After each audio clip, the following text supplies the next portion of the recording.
Halo semuanya, selamat datang di video kali ini. Hari ini kita kedatangan sosok yang sangat menginspirasi, yaitu Kak Seto, seorang sosok yang berprestasi. Halo Kak Seto, boleh ceritakan sedikit tentang latar belakang dan pencapaian yang sedang diraih belakangan ini? Baik, selamat pagi. Halo Mas Dava, terima kasih atas kesempatannya. Ya, jadi perkenalkan, nama saya Muhammad Rizal Seto. Saya selaku eh, orang yang bergerak di industri kreatif ya, terutama di bidang drone. Nah, kebetulan prestasi terakhir yang saya raih adalah memenangkan juara dua lomba racing drone FPV secara nasional. Nah, mungkin itu untuk yang terakhir Mas Dava. Keren banget, dari sekian banyak proses yang dilalui, nilai atau karakter utama apa sih yang paling menggambarkan sosok Kak Seto sampai bisa meraih pencapaian ini? Baik, mungkin kalau disederhanakan ya Mas Dava, kunci utama untuk sampai di titik ini itu mungkin adalah konsistensi ya, dan juga keinginan untuk terus belajar. Nah, kebetulan saya dulu berawal dari pilot drone secara otodidak, lalu saya konsisten untuk latihan terus dan juga ngonten kebetulan. Nah, jadi yang jelas itu sih, pertama konsisten, yang kedua keinginan untuk terus belajar agar kita menjadi lebih baik. Mungkin itu sih Mas Dewa. Wih, menarik banget nih. Nah, bicara soal prestasi, tentu tak lepas dari bagaimana orang lain mengenali potensi kita. Menurut kakak, seberapa penting peran personal branding dalam mendukung pencapaian tersebut? Bagaimana sih cara kakak membangunnya? Oke, personal branding ya. Kita berbicara ke personal branding. Personal branding ini menurut saya itu sangat penting Mas Deva. Terutama di saat saya ingin mencari klien. Jadi di sini kebalik nih, yang tadi kita membicarakan lomba FPV racing, sekarang kita membicarakan hal satunya yaitu untuk komersial value, yaitu penggunaan personal branding untuk kebutuhan saya mencari klien atau membangun kepercayaan klien terhadap kami untuk menjadi dokumentatornya seperti itu. Nah, yang jelas personal branding itu sangat penting karena di situ disitulah kita punya apa ya, rekam jejak di mana kita ini melakukan industri kreatif itu. Kita berapa lama di bidang industri kreatif, terus value apa saja yang bisa kita tawarkan, lalu kualitas dari hasil kita itu seperti apa. Nah, menurut saya sih personal branding seperti itu ya. Jadi itu sangat penting untuk di bidang saya, apalagi di industri kreatif. Terima kasih. Tapi kadang orang suka bingung nih antara menjadi diri sendiri dengan membangun personal branding. Boleh bagi tips gimana cara kakak tetap tampil autentik tanpa kehilangan profesionalismenya? Yang jelas, jangan jadikan personal branding itu adalah informasi palsu terhadap orang-orang di luar sana. Mau itu klien, mau itu konsumsi publik. Nah, kalau bisa personal branding teman-teman adalah jadilah diri diri teman-teman sendiri.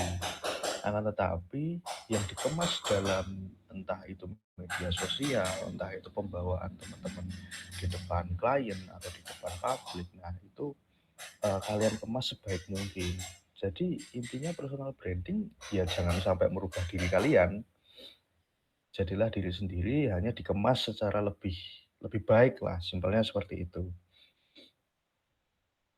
Setuju banget nih, setuju banget. Selain citra diri nih, keberhasilan dan kan butuh kerjasama nih. Seberapa besar peran komunikasi yang efektif dalam membantu Kak Seto mengeksekusi ide-ide yang hingga menghasilkan prestasi?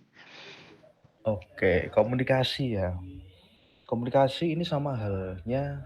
dan sama pentingnya dengan personal branding.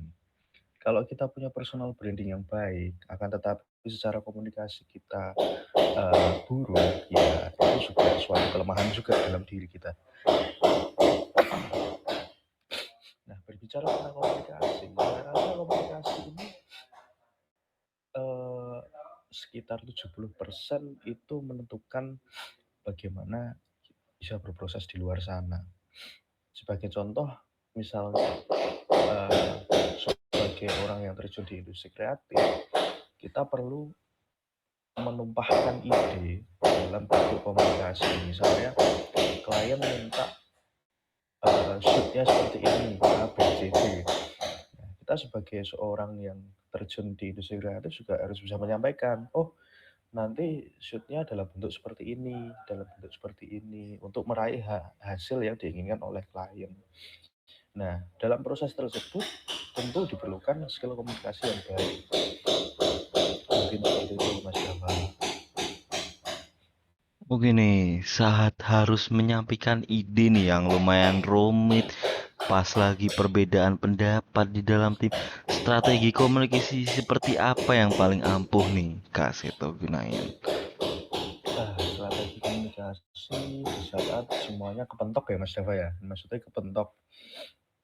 Nah, mungkin yang jelas karena kita sebagai orang yang terjun di lapangan secara simpel seperti itu, jadi kita pastinya lebih tahu apa yang terjadi di lapangan pasti. Nah, misalnya ini kembali lagi dalam contoh misalnya perdebatan antara klien dengan kami.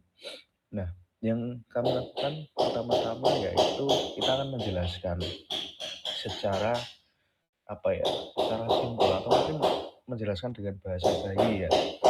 Karena klien itu belum tentu tahu apa yang terjadi di lapangan.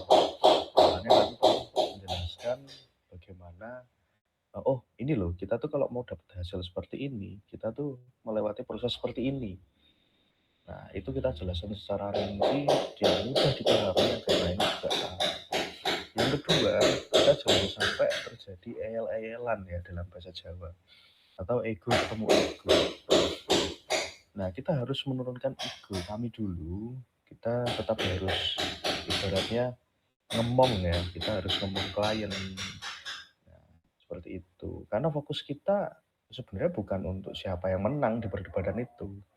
Tapi yang jelas kita ingin kita berkomunikasi, kita tahu hasil mana yang paling baik lah, seperti itu. Mungkin itu, Mas Dava. Luar biasa sekali insight-nya nih. Sebagai penutup, apa Hmm. pesan utama Kak Seto untuk kita semua yang ingin mulai membangun personal branding positif dan mengasah komunikasi efektif agar bisa terus berkembang? Yang pertama, Mas Dava, itu mulailah dari hal-hal yang kecil. Kita tahu nih potensi diri kita tuh apa. Misal kalau kami itu eh, mulai merasa senang di bidang industri kreatif dan saya mengenali itu bahwa itu potensi diri saya, ya saya start dari situ. Yang pertama dari situ dulu. Yang kedua jangan ragu untuk membagikan proses ke entah itu ke media sosial, entah itu ke publik eh, dan apapun itu dan platform lainnya lah. Karena dari kalian sharing itu bukan berarti kalian pamer ya. Cuman disitulah orang-orang bisa memantau bahwa kalian tuh berkembang dari situ gitu loh.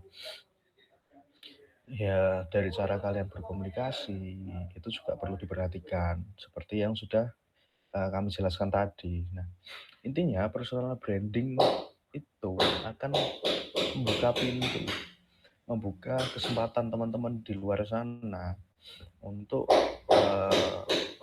lebih bekerja secara profesional mungkin dan membuka pintu hal-hal penting ke depannya. Mungkin seperti itu sih Mas Dava. Wih, makasih banyak nih Kak Seto atas waktunya dan inspirasinya hari ini. Semoga sukses terus untuk proyek-proyek kedepannya dan buat teman-teman yang nonton nih nanti. Semoga video ini memberikan banyak ide segar. Sampai jumpa di konten berikutnya. Amin. Terima kasih Mas Dava atas waktunya juga.